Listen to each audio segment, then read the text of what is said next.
वालेकुम। आप लोगों को लेसन नंबर 11 में खुश आमदीद। जैसे पिछले लेसन में हम लोगों ने चांसेस को डिस्कस किया, तो आपने देखा था कि वो एक छोटी सी वीडियो थी, तो उसमें मैंने आपसे ये कहा था कि आप अपने नोट सिर्फ मेंटेन कर लो, क्योंकि अगर मैं उसमें आपको समझाती तो फिर यही दिमाग में होता वही बात समझा दिया, तो यहाँ शायद उस चीज़ को ना लेके चलती हूँ। तो कम से कम आपको ये चीज़ पता चल गई पिछले टेंस में कि 12 चांसेस होते हैं, 3 चांसेस होते हैं सॉरी, और उसके सब चांसेस जो है 4 हर टेंस का होता है, तो 12 चांसेस हो गए। तो आज हम हर एक एक टेंस लेके चलेंगे, यानी प्रेजेंट के पहले 4 टेंस, फिर पास्ट के, फिर फ्यूचर के। तो आपको पता है कि जैसे प्रेजेंट का इंडेफिनिट है, फिर पास्ट का भी इंडेफिनिट है, तो फ्यूचर का भी इंडेफिनिट है। तो पहले हम सारे इंडेफिनिट को कवर करेंगे। तो प्रेजेंट इंडेफिनिट तो इटसेल्फ खुद इतना बड़ा टेंस है कि वो शायद इसमें कवर ना हो सके। तो हम स्टार्ट करते हैं प्रेजेंट इंडेफिनिट। प्रेजेंट इंडेफिनिट को अगर मतलब एक उसमें कहें कि प्रेजेंट इंडेफिनिट में क्या चीज़ सॉल्व की जाती है, इसमें किस चीज़ का जिक्र होता है, तो वो तमाम काम जो आप डेली रूटीन में करते हैं वो प्रेजेंट इंडेफिनिट में आते हैं। सही है। तो प्रेजेंट इंडेफिनिट को बनाने का तरीका यही होता है कि सब्जेक्ट होता है, फर्स्ट फॉर्म होता है और ऑब्जेक्ट होता है। तो सब्जेक्ट कौन होता है, वो जब आपको सेंटेंस का पढ़ाया गया था तो आपको ये बात अच्छी समझा दी गई थी कि काम करने वाले को जो है सब्जेक्ट कहा जाता है। फर्स्ट फॉर्म वर्ब यानी जो काम होता है, और जिस चीज़ पे काम किया जाता है। आप इस फार्मूले में देखेंगे आपको कोई हेल्पिंग वर्ब नहीं नज़र आ रहा है, तो प्रेजेंट इंडेफिनिट में जो आपको 9-10 जो भी हेल्पिंग वर्ब करवाए मैंने, उसमें से कोई हेल्पिंग वर्ब यहाँ इस्तेमाल नहीं होगा। अच्छा, ये फार्मूला किस वक्त अप्लाई होगा? ये फार्मूला उस वक्त अप्लाई होगा जब आपको सब्जेक्ट आई हो, वी हो, यू हो या दे हो। सही। और प्रेजेंट इंडेफिनिट में 2 फार्मूलाज, मतलब एक ही तरह का है लेकिन थोड़ा सा वर्ब के साथ एडिशन होता है। वर्ब के साथ एडिशन किस वक्त होता है? जब आपका सब्जेक्ट जो है वो ही, शी, इट हो, तो फिर ये वाला फार्मूला आता है। ये फार्मूला क्या है कि सब्जेक्ट है, फर्स्ट फॉर्म ऑफ वर्ब है, और फर्स्ट फॉर्म ऑफ वर्ब के साथ जो है वी ई एस का इस्तेमाल, आई ई एस का इस्तेमाल और एस का इस्तेमाल जो है होता है। उसके बाद ऑब्जेक्ट है। दोनों फार्मूलाज एक जैसे हैं, बस अगर सब्जेक्ट आपका आई, वी, यू, दे हो तो आपने फर्स्ट फार्मूला अप्लाई करना है, और अगर सब्जेक्ट आपका ही, शी, इट हो तो आपने सेकंड फार्मूला अप्लाई करना है। ये बज़ाहिर आप सुनते ही आपको थोड़ा सा हार्ड लग रहा होगा, लेकिन बहुत आसान चीज़ है। अच्छा, प्रेजेंट इंडेफिनिट अक्सर लोग, हम क्योंकि उर्दू से इंग्लिश बना रहे होते तो अक्सर जो है इसके उर्दू के कुछ इंडिकेशन, कुछ कहा जाते हैं कि अगर जुमला ता है पे ख़त्म हो, ती है पे ख़त्म हो, ते है पे ख़त्म हो या ताहू पे ख़त्म हो, तो समझ जाए वो प्रेजेंट इंडेफिनिट है। लेकिन ये चीज़ बेशक बहुत सी जगह पे अप्लाई होती है, वो तकरीबन 99% अप्लाई होती है, लेकिन बेहतर है क्योंकि जैसे जैसे वक्त गुजर रहा है तो उर्दू के बोलने में जो है बहुत तब्दीली से आती है। तो बेहतर है कि आप सेंस लेके जो है जुमलों को पहचानें कि वो काम जो आप रोज़ाना करते हैं प्रेजेंट इंडेफिनिट है। क्योंकि आजकल आप देखा जा रहा है कि बोलने में बड़ी जो है लफ्ज़ अलग बोले जाते हैं। तो अब मैंने जो है पहले फार्मूले के हिसाब से मैंने 4 सब्जेक्ट उठाया, आई, वी, यू, दे। और इसमें फर्स्ट फार्मूले में एक चीज़ और भी होती है कि अगर आपका जैसे सब्जेक्ट आई हो, वी हो, यू हो, दे हो, या थर्ड पर्सन प्लूरल हो। थर्ड पर्सन क्या होता है? जो बात करने वाला होता है वो फर्स्ट पर्सन है, यानी इस वक्त अगर मैं हूँ तो मैं फर्स्ट पर्सन हूँ, और आप लोग ये लेसन नंबर 11 सुन रहे हैं तो आप सेकंड पर्सन हैं, और हम जिस भी मुतलिक बात करेंगे वो थर्ड पर्सन हो जाएगा। तो अगर आई, वी, यू, दे हो आपका सब्जेक्ट, या कोई थर्ड पर्सन प्लूरल हो, तो भी फर्स्ट फार्मूला अप्लाई होगा। और यहाँ भी ये चीज़ आएगी, ही, शी, इट हो या थर्ड पर्सन सिंगुलर हो। तो जैसे अगर प्लूरल आपको समय आ गए तो सिंगुलर ये है कि एक हो, थर्ड पर्सन प्लूरल ये होगा कि जैसे हम कहते हैं कि वो खाना खाते हैं, तो इससे आपको लग रहा है कि ज़्यादा लोग हैं। सही। या लड़के क्रिकेट खेलते हैं तो आपको लग रहा है कि ज़्यादा लड़के हैं, तो फिर आपने फर्स्ट फार्मूला अप्लाई करना है। और अगर आप कहेंगे कि वो जैसे लड़की जो है स्कूल जाती है, तो अब यहाँ पे वो एक लड़की ज़ाहिर हो रही है, तो फिर यहाँ पे फर्स्ट सेकंड फार्मूला अप्लाई होगा। तो अब हम आते हैं ये अब बाज़ाहिर आपको ऐसा लग रहा होगा कि कुछ ज़्यादा पेचीदा चीज़ है, नहीं, ये बहुत आसान चीज़ है। अगर आप फर्स्ट फार्मूले को अप्लाई करते हुए सेंटेंसेस बनाएंगे और उसी के बाद यही सेंटेंसेस आप सेकंड फार्मूला अप्लाई करते हुए बनाएंगे तो आपको खुद समझ में आ जाएगा कि ये ऐसी कोई मुश्किल चीज़ नहीं है। मैंने फर्स्ट फार्मूले के कुछ अल्फाज लिखे, जैसे आई वी यू दे, या मैंने इसमें से थर्ड पर्सन प्लूरल भी ले लिया, बॉयज़। सही है। अब आपने देखा कि इस फार्मूले में सब्जेक्ट है, यानी जैसे मैंने आपको फिंगर के हिसाब से समझाया था, subject, helping verb, verb, object, sentence पढ़ाते हुए। तो इस प्रेजेंट इंडेफिनिट में हेल्पिंग वर्ब नहीं होता, यानी सब्जेक्ट वर्ब ऑब्जेक्ट होता है। वर्ब की भी फर्स्ट फॉर्म होती है, यानी ये नहीं कि कोई भी वर्ब आप डाल दें, वर्ब की फर्स्ट फॉर्म होती है। तो अब जैसे मैंने पहला सेंटेंस लिखा, आई गो टू स्कूल, यानी कि मैं सुबह स्कूल जाती हूँ, तो I go to school in the morning, in the morning. अब आप कहेंगे सुबह लिखने की क्या ज़रूरत है, क्योंकि सेकंड शिफ्ट भी होती है, आफ्टरनून की शिफ्ट भी होती है। तो I go to school in the morning. फिर सेकंड हमारे पास है वी, के वी प्ले, हम खेलते हैं, इन अ पार्क, एक पार्क में। सही, बहुत आसान सेंटेंस है। यू ड्रिंक वाटर, आप पानी पीते हो।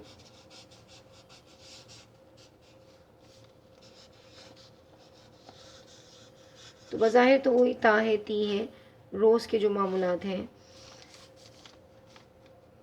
दे फ्लाई काइट्स, वो पतंग उड़ाते हैं।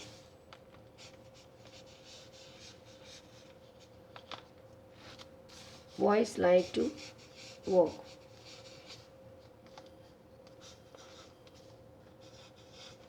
ये सेंटेंसेस हैं, राइट।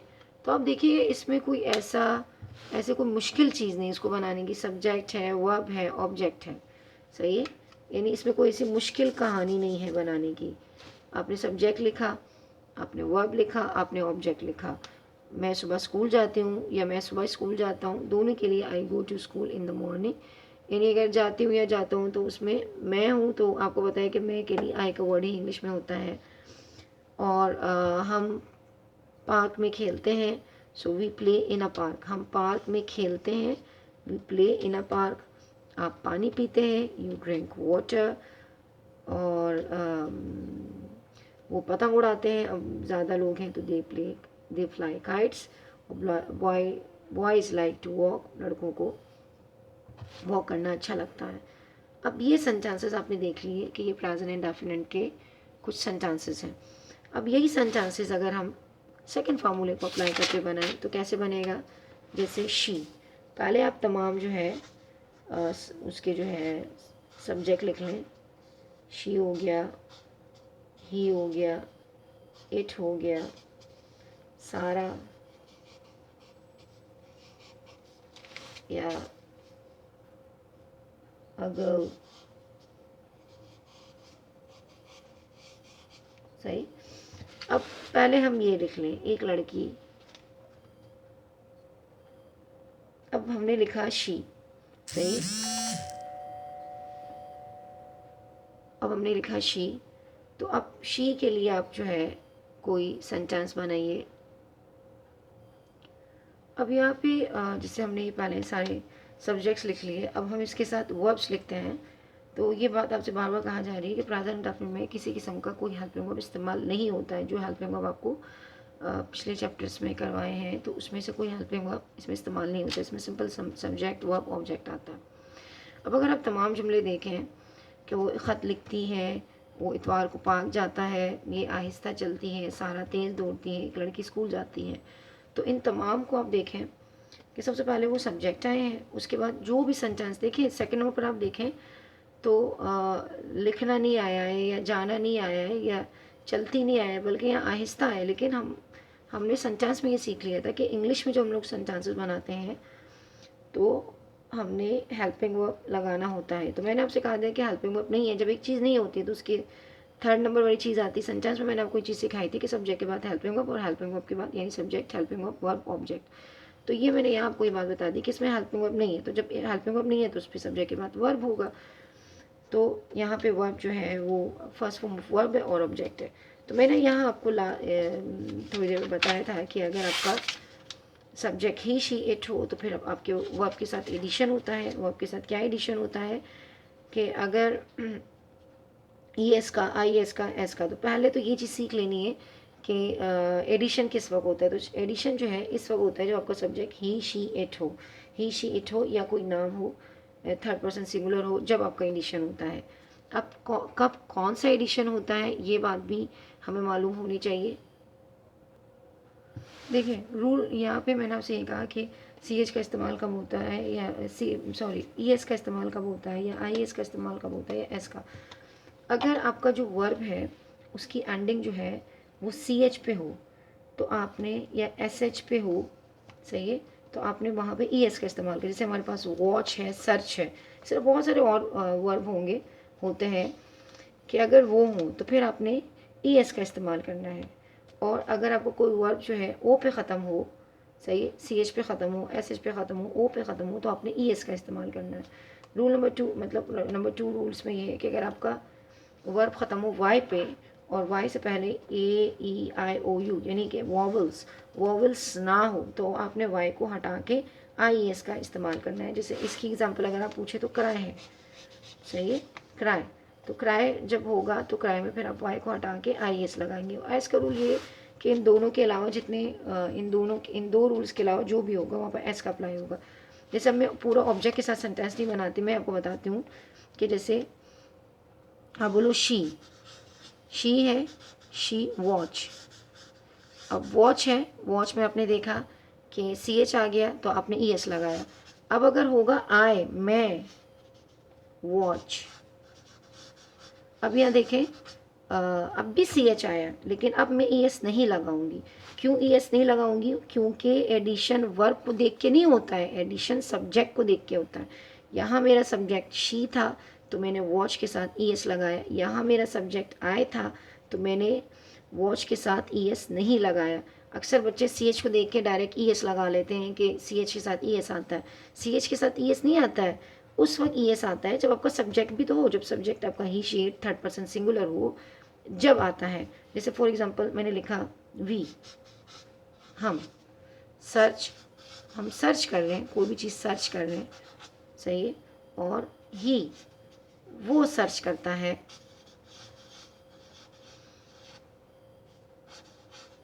सही। तो अब यहाँ वी आ गया तो इस सर्च के साथ ई एस नहीं आएगा। और यहाँ ही है यानी यहाँ वी था, वी सर्च, तो अब यहाँ सी एच है लेकिन मैंने यहाँ ई एस नहीं लगाई, लेकिन यहाँ ही है तो हम ही की वजह से ई एस लगाएंगे, सही। इसी तरह यानी ये नहीं है कि आप सी एच देखें, ओ देखें, एस एच देखें तो आप फ़ौरन ई एस लगाएं। आप पहले ये कंफर्म कर लें कि क्या सब्जेक्ट वो है। देखिए आपको एडिशन उस वक्त करना है, आपको एडिशन उस वक्त करना है जब आपका सब्जेक्ट ही शी इट हो, फिर एडिशन है। यहाँ आपको मैंने फर्स्ट फार्मूले में लिखा है अगर आपका subject I we you they है जब आपने कोई एडिशन नहीं करना। लेकिन अगर आपका सब्जेक्ट ही शी इट है जब आपने वी ई एस का, आई ई एस का और एस का एडिशन करना है। सॉरी ये वी ई एस नहीं है, ये ई एस का एडिशन है या आई एस का या एस का एडिशन है, सही। तो आपने उस वक्त एडिशन करना है। जैसे अब हम आते हैं वाई के रूल पे कि वाई किस वक्त चेंज हो जाता है। अब फॉर एग्जांपल हमारे पास है शी हमने लिख दिया फ्लाइज, क्योंकि शी है तो, और जब फ्लाई की स्पेलिंग जो है वो एफ एल वाई होती है, तो जब ये शी के साथ जब शी आ गया तो अब वो जो फ्लाई है, फ्लाई में जो वाई है वो वाई कट के आई में चेंज हो जाएगा और ई एस का एडिशन हो जाएगा। अब यही फ्लाई हो और जो है हमारा सब्जेक्ट यू हो तो फिर फ्लाई की पूरी स्पेलिंग आएगी, फ्लाई के साथ किसी किस्म का कोई एडिशन नहीं होगा। अच्छा अगर वॉवल्स ना हो और जब वाई आ जाए, जब हमें क्या करना है, तो अगर वॉवल ना हो तो आपने क्या करना है कि जैसे अब है वॉइस प्ले PLAY। अब आप देखें मैंने आपसे कहा था कि वाई को उस वक्त हटाना है जब वाई से पहले AEIOU ना हो। अब क्राई में या फ्लाई में जो है वाई से पहले ए ई आई ओ यू यानी वॉवल में से कुछ भी नहीं था, तो हमने वाई को हटा के आई ई एस का एडिशन किया। अब यहाँ प्ले में आप देखिएगा बॉय हो बॉयज़, सही। अब यहाँ प्ले में वॉवल है, तो जब वॉवल है तो सिर्फ एस का एडिशन होगा। अब यहाँ आपने एस का एडिशन किया, यहाँ आपने एस का एडिशन नहीं किया। एडिशन उस वक्त करना है जब आपका सब्जेक्ट ही शी इट में से हो या थर्ड पर्सन सिंगुलर हो, सही है। तो अब पहले तो ये कि एडिशन किस वक्त करना है। बच्चे अक्सर पजल हो जाते हैं कि टीचर ने कह दिया कि वाई है, जो है वाई है तो आपने एडिशन करना है, सी एच है तो आपने एडिशन करना है। सी एच है, एडिशन करना है, लेकिन उस वक्त अगर आपका सब्जेक्ट जो है वो ही हो, शी हो, इट हो, जब करना है। यानी वॉच को देख के एडिशन सिर्फ नहीं करना है, आपने सब्जेक्ट पहले, जब सब्जेक्ट होगा फिर एडिशन होगा, सही है। जैसे अभी यहाँ ही था तो हमने एडिशन किया। अब यहाँ जैसे वॉच था, शी के साथ वॉच था तो मैंने एडिशन किया, लेकिन जब आई के साथ वॉच था तो जब मैंने एडिशन नहीं किया। तो इस चीज़ का जो है ख्याल रखना है। तो प्रेजेंट इंडेफिनिट काफ़ी बड़ा टॉपिक है, तो इंशाल्लाह इसका नेगेटिव और इंट्रोगेटिव जो है मैं नेक्स्ट उसमें जो है नेक्स्ट टॉपिक में इसको कवर करूँगी। तो मुझे यकीन है कि आपको यहाँ तक समझ में आ गया होगा। अगर आप इसकी प्रैक्टिस करना चाहें तो इसकी प्रैक्टिस इसी तरह कीजिएगा कि कुछ सब्जेक्ट जो है फर्स्ट फार्मूले के, यानी फर्स्ट फार्मूले का एक सब्जेक्ट डालें, फिर सेकंड फार्मूले का कुछ एक सब्जेक्ट डालें, और फिर एक ही वर्ब से उसको करें। जब आपको ये चीज़ जो है बहुत अच्छे तरीके से समझ में आएगी। तो आई होप सो कि यहाँ तक आपको समझ में आ गया होगा। अगर समझ में आ गया तो प्लीज़ लाइक और शेयर ज़रूर कीजिएगा। हो सकता है कि आपके लिए वीडियो आपके लेवल के हिसाब से ना हो, लेकिन हो सकता है अगर आप इसको शेयर करें तो ये उन लोगों तक पहुँच जाए जिन लोगों के लिए ये बनाई गई है। तो अपनी दुआओं में याद रखिएगा। अल्लाह हाफिज़।